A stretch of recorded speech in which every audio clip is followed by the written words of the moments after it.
सह्याद्री अतिथीगृहावर अगदी थोड्याच वेळात देवेंद्र फडणवीस, उपमुख्यमंत्री एकनाथ शिंदे आणि अमित शहांमध्ये भेट होणार आहे, बैठक होणार असल्याची बातमी समोर येते। 2 दिवसांचा महाराष्ट्र दौरा आटपून अमित शहा आज सकाळी 10 वाजता दिल्लीच्या दिशेने रवाना होत आहेत। त्यापूर्वी होत असलेली ही भेट फार महत्त्वाची मानली जाते। उमेश, थेट येते मी तुमच्याकडे। सह्याद्री अतिथीगृहावर खरं तर काल रात्री या सगळ्या संदर्भात चर्चा होणार होती, बैठक होणार होती अशी देखील बातमी समोर आलेली आहे। पण आज पुन्हा एकदा या तिघांमध्ये भेट होणार असल्याचं सह्याद्रीवर कळतंय। नक्कीच लागवी जे केंद्रीय गृहमंत्री आहेत अमित शहा यांचा मुंबईचा 2 दिवसीय दौरा होता। रायगड आणि मुंबईचा असा 2 दिवसाचा दौरा होता।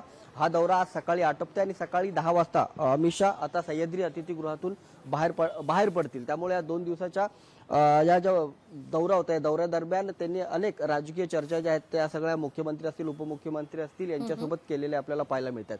मात्र काल रात्री देखील ही बैठक होणार होती, मात्र ती बैठक झालेली नाहीये। त्यामुळे आज 8-8:30च्या दरम्यान मुख्यमंत्री त्यांना भेटायला येतील अशा प्रकारची शक्यता वर्तवण्यात येते। अद्याप तरी इकडे मुख्यमंत्री आलेले नाहीयेत। त्यामुळे आता ही बैठक आज होईल का याबाबत देखील प्रश्नचिन्ह उपस्थित होत आहेत। मात्र थोड्याच वेळामध्ये अमित शहा जे आहेत ते दिल्लीसाठी निघणार आहेत। अनेक ज्या चर्चा आहेत यावेळेस या बैठकीमध्ये झालेल्या आहेत। कारण पुण्यामध्ये जी बैठक झाली त्यामध्ये एकनाथ शिंदे यांनी नाराजी व्यक्त केल्याची माहिती मिळते। कारण अर्थ खात्यांकडून आपल्या मंत्र्यांना निधी मिळत नाही अशा प्रकारची तक्रार अमित शहांकडे त्यांनी केली होती। त्याबाबतची त्यांची नाराजी दूर करण्याचा प्रयत्न नक्कीच अमित शहा यांचा होता। मुख्यमंत्र्यांनी या सगळ्या संदर्भात चर्चा केल्याचं समजते। त्यामुळे आता जर सह्याद्रीवर याबाबतची बैठक झाली तर यावर तोडगा निघण्याची शक्यता आहे। त्यामुळे सह्याद्रीवर आता ही बैठक होते का याकडे सगळ्यांचं लक्ष असणार आहे। लागली निश्चित। तुर्तास धन्यवाद उमेश, तुम्ही दिलेल्या सविस्तर माहिती करता।